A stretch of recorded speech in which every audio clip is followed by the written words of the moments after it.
Teenager Hamdan Shibli spotted a trio of kittens by the side of the road. He took it upon himself to rescue the sweet little kittens. But Shibli couldn't have prepared himself for what the vet had to say to him after he brought them in. Nobody knew how things would turn out. If the vets couldn't convince the kittens to drink enough formula milk, they might not survive. Even with the formula, if their condition was too poor, they might not make it.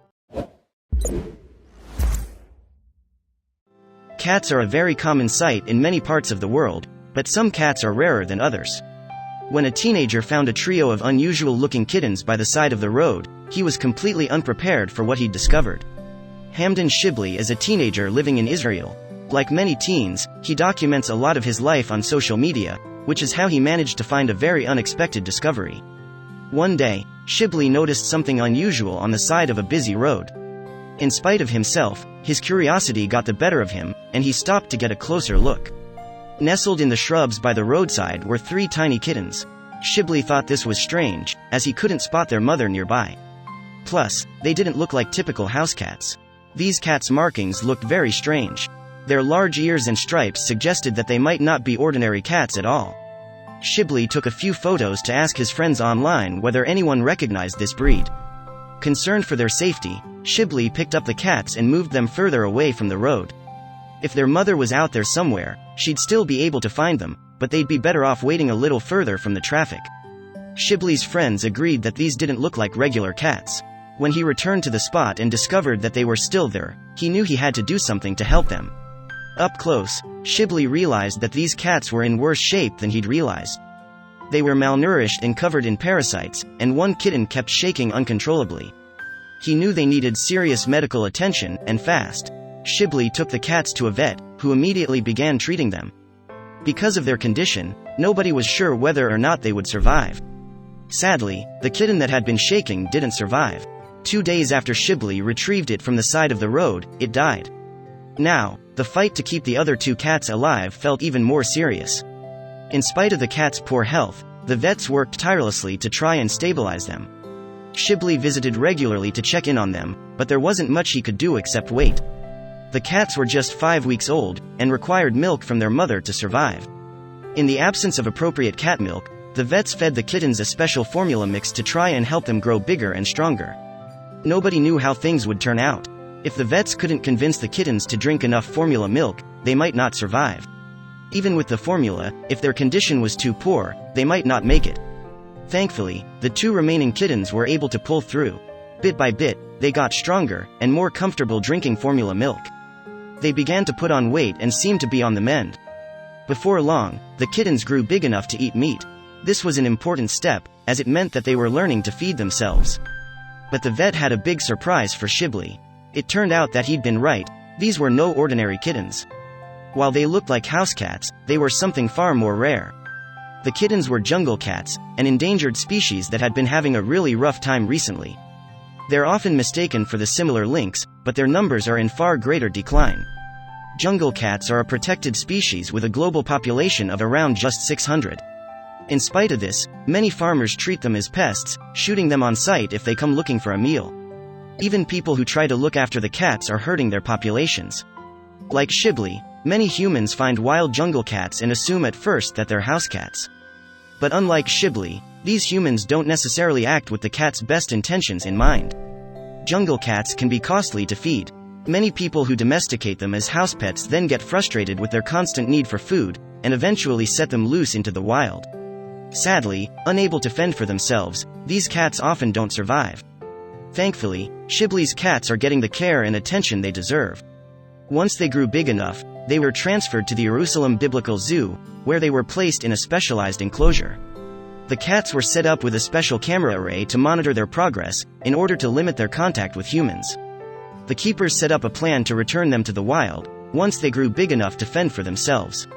Shibli's act of kindness towards 3 little kittens that he spotted on the side of the road seems like a small thing, but he was able to save members of an endangered species that need all the help they can get. Next time you see a cat on the street, it's worth making sure that it's well fed. If you enjoyed this story, then wait for our next story starting in 10 seconds.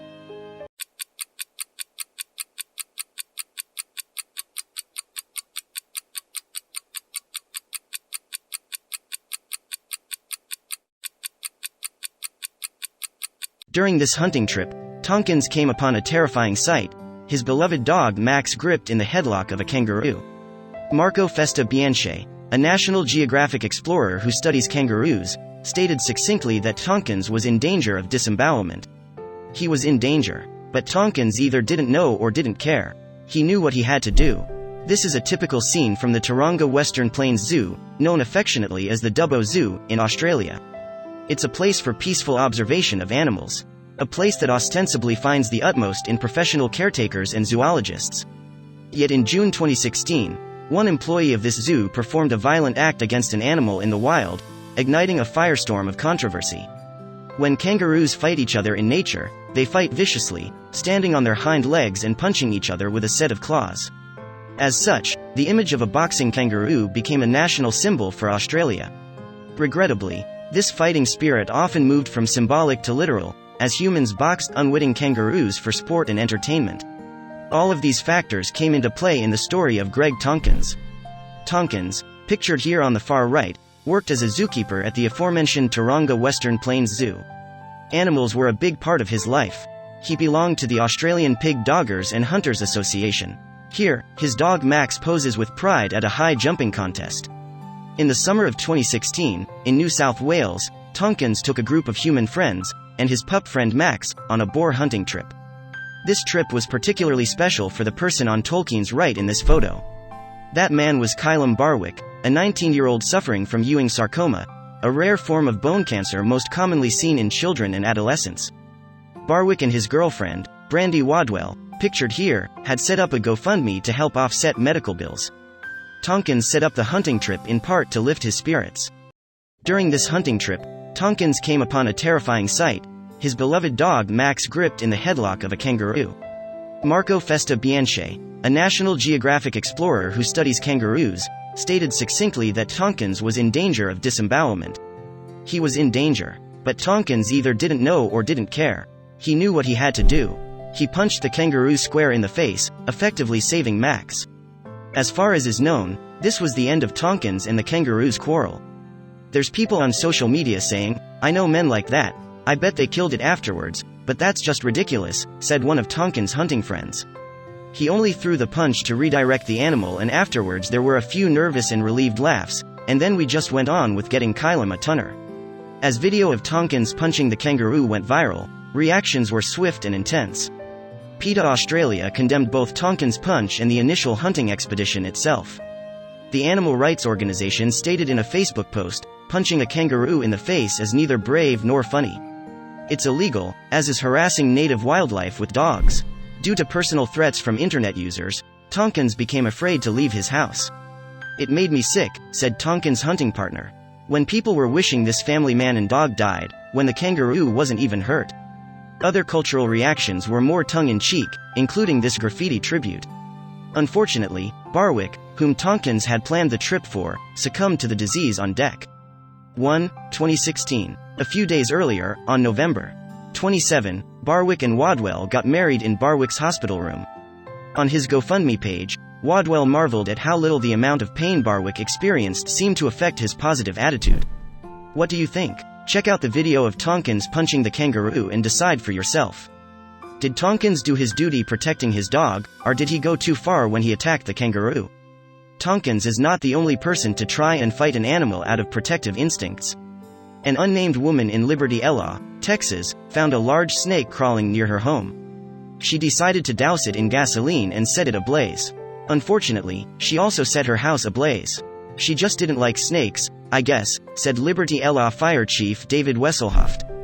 In Lee County, Georgia, 54-year-old Larry McElroy saw an armadillo near his home. His response was to draw a 9mm gun and shoot the animal. The animal did die, but the bullet ricocheted off the shell and into McElroy's mother-in-law, 74-year-old Carol Johnson. She was sitting in her recliner in her mobile home about 100 yards away. Luckily, she sustained no serious injuries. Professional surfer Mick Fanning was competing in the J-Bay Open in South Africa, when disaster reared its head in the form of a shark attack. "I just had this instinct that something was behind me," said Fanning, describing the abrupt arrival of a shark in his path. "And then all of a sudden, I felt like I started getting pulled underwater." How did Fanning escape danger? In his words, he punched it in the back. This quick thinking attack is, in part, why Fanning was able to escape with just a small scratch on his hand, which surfer Kelly Slater posits as from the punch. The rest of the event was cancelled shortly after the incident. Take a look at the entire nerve-wracking shark attack here. But be warned. The images are intense, and the commentators say some, quite warranted, strong language. In Alberta, Canada, Will Gibb took his dogs Sasha and Mongo to a neighborhood Tim Hortons donut and coffee shop. That's when, in a flash, a cougar emerged from the woods and began attacking Sasha. Gibb acted immediately. I saw something wrapped around Sasha, so I ran up and punched it in the side of the head. At that point I realized it was a cougar. Gibb and Sasha did their best to fight off the cougar, with Gibb continuously punching. Then, the cougar set its sights on Mongo. I got between him and the cougar and started swinging and screaming at it, said Gibb. And then I reached down for the closest, biggest stick that I could find and I ran back into the trees to go fight the cougar. Gibb wound up chasing the cougar away, and getting his dogs away safely. When a bear bounded upon his dog Lacey in Placer County, California, Carl Moore wasn't about to let it intimidate him. I ain't run from nothing. I never have in my whole life and I ain't going to start now, he said to CBS Sacramento. Moore, with the assurance of witnesses, punched the bear in the face, sending it on its way. It's best to hear Moore tell the rest of his story himself.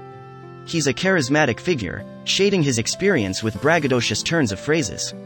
Even if there's a chance he's exaggerating the truth. A Georgia man named David Quarterman took his dogs Sheba, Cush, and Cody out near some water, like he always did. And then Sheba was horrifically grabbed by an alligator, who held on to the dog tightly in its jaws. Quarterman rushed into the water and punched the alligator straight in the eye. When that gator raised up out of the water with my dog in his mouth, he looked like something out of a Hollywood horror movie, said Quarterman. That adrenaline thing came over me. I think most people would have done the same thing. Sheba suffered from mild wounds and recovered fully. Johnny Bolton jump kicked a bear, reads like a bizarre 80s action movie. And yet, it's real life. When Bolton's Lake Tahoe, California, cabin was broken into by the creature, he did a jump kick, triggering martial arts training from age 8. This move was enough to startle the bear into leaving. I didn't make a decision, I just kicked, said Bolton, explaining his instantaneous decision. I faced death. And that's a strange feeling when you do, and then you walk away with a big scratch. In Corpus Christi, Texas, Jennifer Sutcliffe and her unnamed husband found a venomous rattlesnake near their home. The husband quickly beheaded the snake with a shovel. But when he bent down to pick up the remains, the rattlesnake's severed head bit him, injecting him with venom. They immediately went to the hospital, and he recovered.